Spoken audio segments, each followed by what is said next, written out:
The rusted sign hanging by a single chain should have been warning enough. Tombstone's End Saloon, Est.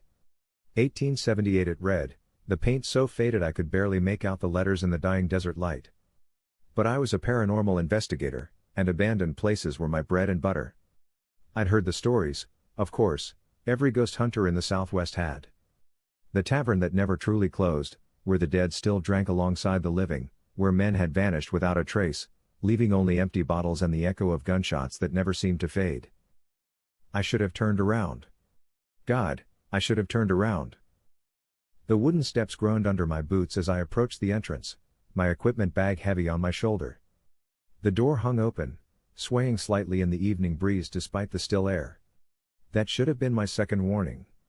In 30 years of investigating the paranormal, doors that move without wind never lead anywhere good.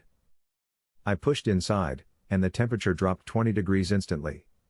My breath came out in visible puffs, though the desert outside still radiated heat from the day's scorching sun. The interior was exactly what you'd expect from a frontier saloon: long mahogany bars stretching along the right wall, tables and chairs scattered throughout, a piano in the corner covered in dust and cobwebs. But it was too perfect, too preserved. Like someone had been maintaining it all these years. The floorboards beneath my feet were solid oak, barely warped despite over a century of abandonment. A thin layer of dust covered everything, but not the thick, undisturbed coating you'd find in a truly deserted building. This dust looked recent, disturbed, as if people had been walking through here regularly. I set up my first camera near the entrance, the red recording light a comforting beacon in the gathering gloom. My EMF detector remained silent, but the air itself felt electric, charged with something I couldn't identify. The hair on my arms stood on end. My name is Sarah Mitchell, I spoke to the camera, my voice steadier than I felt. It's 7:43 p.m., October 31, 2023. I'm inside Tombstone's End Saloon, approximately 40 miles northeast of Tucson, Arizona.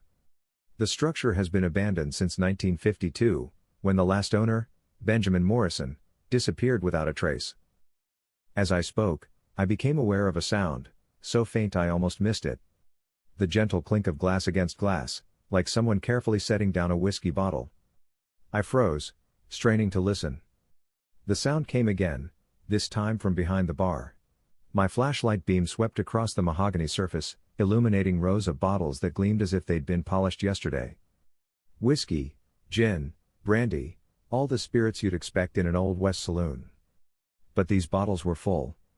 Every last one of them, amber and clear liquids catching the light like liquid gold. That was impossible. Impossible, but there they were. I approached the bar slowly, my footsteps echoing in the silence.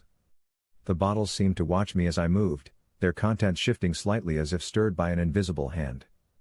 Behind the bar, shot glasses sat in neat rows, bone dry but positioned as if waiting for the next customer. The bottles appeared to be intact, I whispered to my handheld recorder. Full, actually. This doesn't match any of the historical accounts or previous investigations.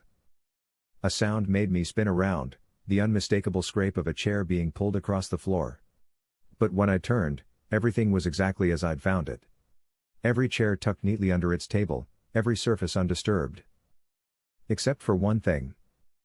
On the table nearest the piano, a shot glass now sat that hadn't been there before. And it wasn't empty. My hands trembled as I approached it, the smell hitting me before I was even close, pure grain alcohol, harsh and burning. The liquid was crystal clear, catching the beam of my flashlight like water. But it wasn't water. I could smell the potency from 3 feet away. I reached for the glass, and the moment my fingers made contact, the world exploded into chaos.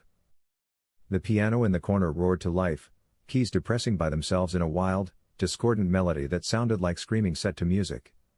Every bottle behind the bar began to rattle, a symphony of glass that built to a crescendo before suddenly, violently, stopping. In the silence that followed, I heard it clearly, footsteps on the second floor. Heavy boots crossing the ceiling above me, back and forth, like someone pacing. But according to every record I'd found, the second floor had collapsed decades ago.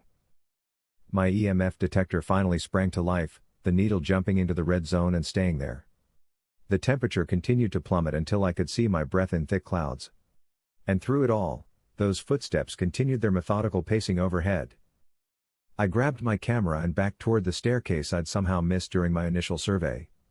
It was there now, solid and real, leading up into darkness so complete it seemed to swallow my flashlight beam. The stairs were carpeted in deep red, the fabric pristine despite its apparent age. The footsteps stopped. In the sudden silence, I could hear my own heartbeat thundering in my ears. Then, from somewhere upstairs, came a voice, rough, gravelly, speaking with the drawl of the Old West. "You shouldn't have come here, miss. Ain't nothing up here for the living." Every instinct screamed at me to run, to flee this place and never look back. But I was a professional. I'd come here for evidence, and I was getting more than I'd ever bargained for. I started up the stairs, each step creaking ominously under my weight. "Who are you?" I called out, my voice cracking slightly. "What happened here?" The laughter that answered me was like nails on a coffin lid, harsh, bitter, and filled with a malice that seemed to seep into my bones. "What happened here? Miss, this place ain't never stopped happening. We're all still here, every last one of us. Still drinking, still fighting, still dying." I reached the top of the stairs and found myself in a hallway that stretched impossibly long in both directions. Doors lined both walls, each one slightly ajar, darkness spilling out like black water. The floorboards here were stained dark with something I didn't want to identify. The voice came again, closer now, drifting from the room at the far end of the hall. "Come on then, if you're coming. Time you met the rest of the boys." I forced my feet to move, though every fiber of my being rebelled against it. The doors I passed seemed to whisper as I walked by, soft voices speaking words I couldn't quite make out. Through the gaps, I caught glimpses of movement, shadows that didn't match any light source, shapes that suggested human forms but seemed somehow wrong, distorted.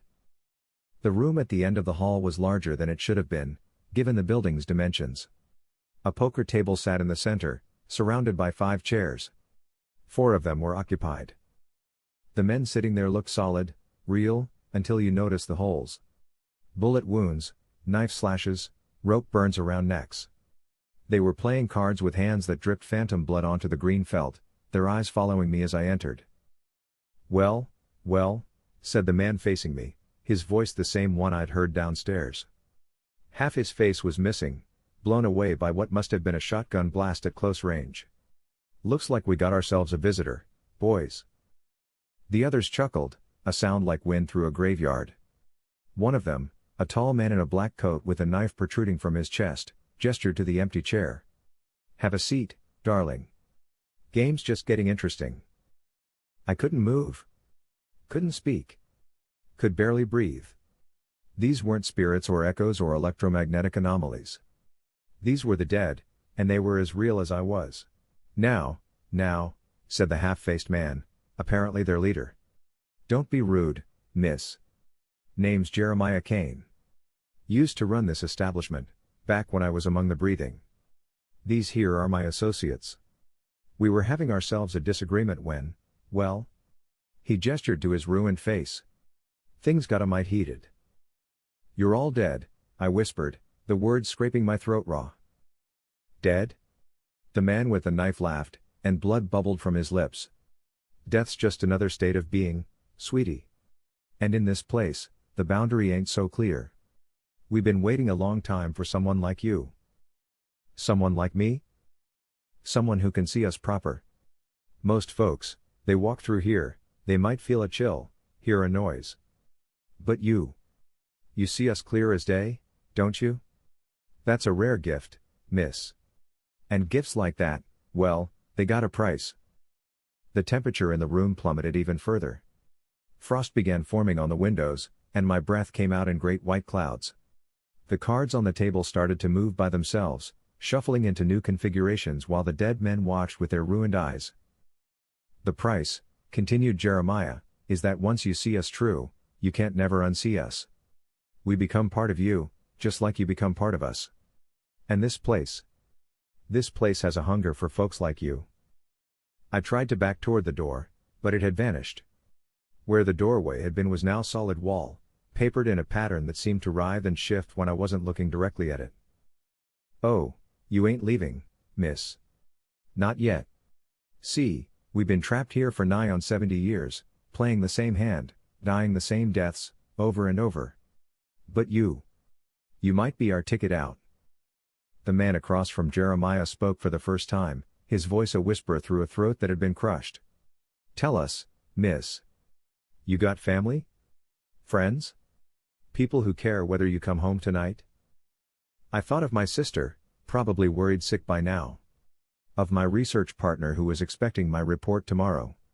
Of my cat, Mr. Whiskers, who would wonder why his food dish stayed empty. "They do," I managed to say.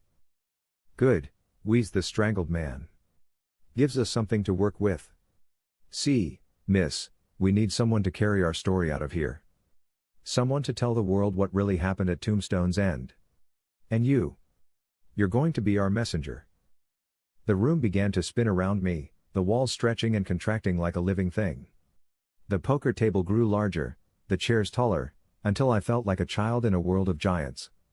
The dead men loomed over me, their wounds weeping spectral blood that splattered on my clothes without leaving stains.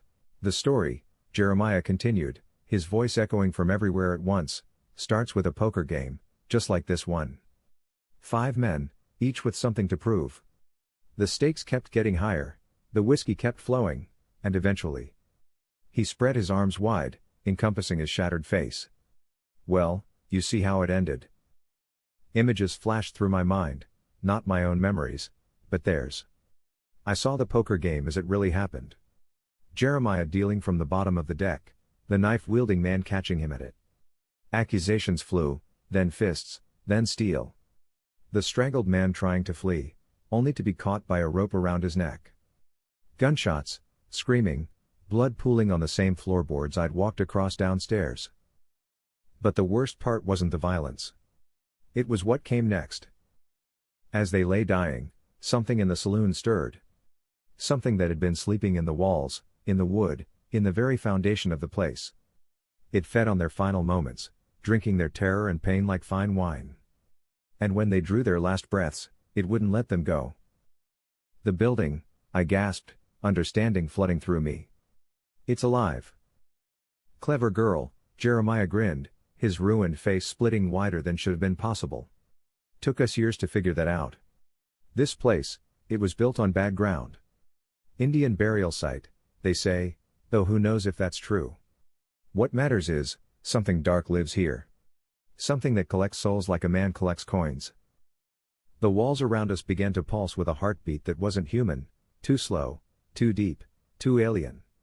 I could feel it in my chest, syncing with my own pulse, trying to match it, trying to claim it. Every person who dies here, every person who dies with fear in their heart and hate in their soul, becomes part of its collection. We're just the most recent additions. The knife man pulled the blade from his chest with a wet sound, examining it like he'd never seen it before. "But you're not going to die here, miss. Oh no, you got a different purpose." "What do you want from me?" I forced the words out through chattering teeth. "Simple," Jeremiah said. "You're going to leave this place. You're going to go back to your life, your friends, your family. And you're going to bring them back here." "Never." "Oh, but you will." His grin widened impossibly. "Because now you're marked. You can feel it, can't you? The cold that never quite goes away. The shadows that move wrong. The whispers when you're alone." And God help me, I could feel it. Something had changed inside me, something fundamental and wrong. The cold wasn't just in the air, it was in my bones, in my blood, spreading through me like ice water. "You see, miss, the building needs fresh souls. Old ones like us, we're stale, used up. But new ones. Fresh ones full of life and hope and love. Those are delicacies. And the best way to get them is to send out a scout. Someone who's been touched but not taken. Someone who can walk in both worlds." The room began to dissolve around me, walls becoming transparent, floor turning to mist. But the poker table remained solid, real, and I found myself sitting in the 5th chair without remembering how I got there. Cards appeared in my hands, aces and eights, the dead man's hand. The same cards Wild Bill Hickok was holding when he was shot. The same cards each of these men had been dealt on their final night. One hand, Jeremiah said, shuffling a deck that looked like it was made of human skin. You win, you walk away. You lose. He shrugged. Well, you still walk away. But you won't be walking alone. I looked at my cards again. Still aces and eights. In poker, that combination was called the dead man's hand for good reason. It was cursed, unlucky, a harbinger of doom. But what choice did I have? I don't want to play. Course you don't. But you already are. He began dealing new cards, 5 to each player. Been playing since the moment you walked through that door. Question is, do you know what you're playing for? The cards he dealt me were different this time, a royal flush in spades. The best possible hand in poker. Impossible odds. Which meant it was a trick, a trap, something designed to make me overconfident. The betting began. The strangled man bet his voice, placing it in the center of the table where it took the form of a small, glowing orb. The knife man bet his memories, which appeared as a swirling cloud of silver mist. The third man, who had been shot through the heart, bet his capacity for love, a tiny, beating heart that pulsed with golden light. When it came to Jeremiah, he bet his sanity, dropping it on the table as a small, crystalline cube that reflected impossible geometries. Your turn, miss, he said. What you got to wager? I looked at my cards again. Still a royal flush, still perfect. But poker wasn't just about the cards, it was about reading people, understanding their tells, knowing when to fold and when to bluff. And these men? They weren't people anymore. I bet my freedom, I said finally. Jeremiah's eyes, the one that remained, lit up with unholy glee. Now that's interesting. Your freedom against our. He gestured to the items on the table. Essence, you might say. Deal? I nodded, not trusting my voice. We played the hand in silence, each card revealing more of the truth. This wasn't just a game, it was a binding, a contract written in supernatural law. Winner take all. When it came time to show our hands, I laid down my royal flush with shaking fingers. Perfect cards, perfect hand, perfect trap. Because Jeremiah's hand was better. Not in terms of poker rules, but in terms of the rules that governed this place. His cards weren't playing cards at all, they were souls. 5 human souls, writhing in agony, bound to pieces of cardboard by forces I couldn't comprehend. House always wins, miss, he said softly. But don't you worry. You get to leave, just like we promised. You just won't be leaving alone. The moment he spoke those words, I felt them, 4 presences settling into my mind like parasites. Cold, hungry, alien thoughts that weren't my own. Jeremiah's madness, seeping into my sanity. The knife man's memories, overriding my own. The strangled man's voice, whispering constantly in my inner ear. The shot man's corrupted love, turning my feelings for others into something dark and possessive. I screamed, but the sound that came out wasn't entirely my own. It was a harmony of voices, 5 souls crying out in unison. When the sound faded, I was standing outside the saloon again. The sun was setting, painting the desert in shades of blood and gold. My equipment was packed neatly in my car, my camera showing hours of footage I didn't remember recording. But I wasn't alone. I could feel them inside me, whispering, planning, waiting. 4 dead men who had found a way out of their prison, riding along in my mind like spiritual hitchhikers. And the worst part? They were right about the marking. Even now, hours later, I can feel the cold in my bones. Shadows move wrong around me. My reflection sometimes shows 5 faces instead of 1. And the hunger. God, the hunger is getting stronger. I know what they want me to do. I can hear their whispers even now, suggesting names, faces, people I love who would make perfect additions to the saloon's collection. My sister Sarah, who's always been too trusting. My partner Mike, whose curiosity would bring him running if I told him what I'd found. My neighbor Mrs. Henderson, who lives alone and wouldn't be missed for days. The thoughts aren't entirely my own, but they're becoming harder to resist. Each day, the line between me and them blurs a little more. Each night, I dream of the poker table, the cards, the final hand that sealed my fate. I've tried everything to get rid of them. Holy water burns my skin now. Crosses make me nauseous. Prayer feels like swallowing broken glass. I went to a priest, a rabbi, a shaman, they all said the same thing. What's inside me is too strong, too deeply rooted. The only way to be free is to give it what it wants. But I won't. I can't. No matter how loud the whispers get, no matter how strong the compulsion becomes, I won't lead innocent people to that place. I won't be responsible for adding more souls to its collection. Which means I have only one option left. I'm going back. Tonight, when the sun sets and the desert grows cold, I'm driving back to Tombstone's End. Not to bring others, but to finish what started that night. If I can't get rid of the dead men in my head, maybe I can at least prevent them from using me to claim new victims. The building wants souls? Fine. It can have mine. But it won't get anyone else's through me. I can hear them screaming in my mind now, the 4 dead men realizing what I intend to do. They're fighting me, trying to turn the wheel, trying to make me drive anywhere but that cursed place. But for the first time since that night, I'm stronger than they are. Because while they have my terror, my despair, my growing madness, they don't have the one thing that makes me human. Hope. Hope that my sacrifice will matter. Hope that by ending this now, I can save whoever might have been their next victims. Hope that somewhere beyond death, there's something better than an eternity of poker with the damned. The saloon is ahead now, its broken sign swaying in the wind. The door hangs open, inviting, patient. It knows I'm coming. It's been waiting. I park the car and turn off the engine. In the sudden silence, I can hear music from inside, piano music, wild and discordant, the same melody that played when I first touched that shot glass. The dead men in my head are screaming now, begging, threatening, promising anything if I'll just turn around. But I'm already walking toward the door. The temperature drops as I cross the threshold. Behind the bar, the bottles are full again, gleaming like jewels in the supernatural light that has no source. The poker table is set for 5, cards already dealt. "Welcome back, miss," Jeremiah says from his chair, his ruined face split in a grin that reaches from ear to ear. "We've been waiting for you." This time, I don't hesitate.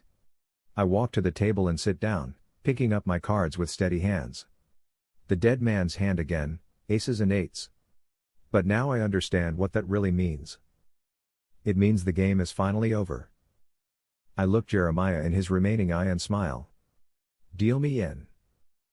The last thing I remember is the sound of cards hitting the table, the whispers fading from my mind, and the cold, final embrace of something that might have been peace. Or maybe it was just another kind of damnation. I suppose, in the end, it doesn't matter. The house always wins. Hey everyone, thanks so much for listening. If you enjoyed the video, please hit that like and subscribe button, and then share it with your friends. Your support helps us grow and create even more awesome content. We appreciate you being part of the journey.